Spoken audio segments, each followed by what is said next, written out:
আসসালামু আলাইকুম ভিউয়ার্স। এখন রাত 10টা 17। আমি আমার বড় ভাই খোকন ভাই হাঁটছি। স্বাস্থ্যের জন্য ভালো আমাদের ময়মনসিংহ জয়নাল আবেদিন পার্ক, সেই ঐতিহ্যবাহী পার্ক। খুব মৃদুমন্দ বাতাস বইছে, নদী ব্রহ্মপুত্র নদী বিধৌত আমাদের এই পার্ক আমাদের প্রাণের আত্মা। আমি শুধু আমেরিকা থেকে ওইখানে এসে যেই শান্তিটা পাই, পৃথিবীর অন্যান্য জায়গাতেই আমি এই শান্তিটা পাই না। আর আরও বেশি খুশি যে আমরা রাত্রেবেলায় এই জায়গাতে হাঁটতে পেরে, একদম সম্পূর্ণ নিরাপত্তার বেষ্টনীতে বাঁধা, দুই দিকে গেট আছে, লাইট সুন্দর সুন্দর আপনারা দেখতে পারতেছেন। খুবই ভালো লাগার মতো একটি জায়গা।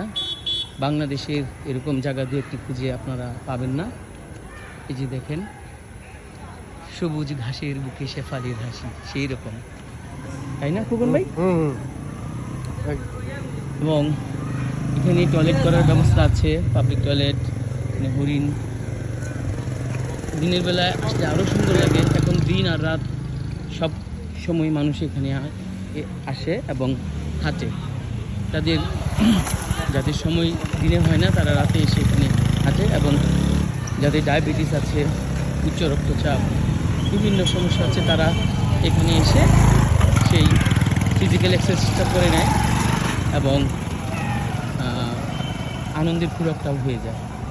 দেখা গেছে যে এখানে যারা আসে তারা অনেক আত্মীয় স্বজন বন্ধুবান্ধব পেয়েও যায়, আড্ডারও ব্যবস্থা হয়ে যায়। সে একজন পেশাদার। তো আজকে এই পর্যন্তই, পরবর্তীতে আবার দেখা হবে। আমাদের সঙ্গে থাকুন। আসসালামু আলাইকুম, আল্লাহ হাফিজ।